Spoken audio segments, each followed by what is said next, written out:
umaga sa lahat, no?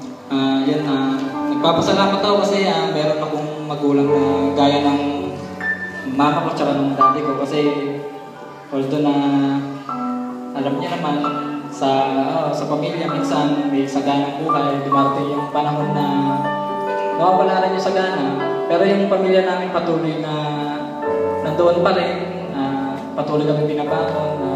Papasalamat ako sa daddy ko kahit na actually ang edad ng daddy ko 85 years old na, pero talagang pinupursige niya na kami buhayin kahit na matanda na po siya.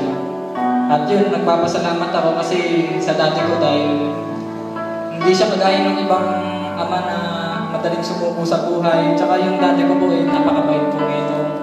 Kahit minsan dumarating po yung point na siyempre napapasagot din ako.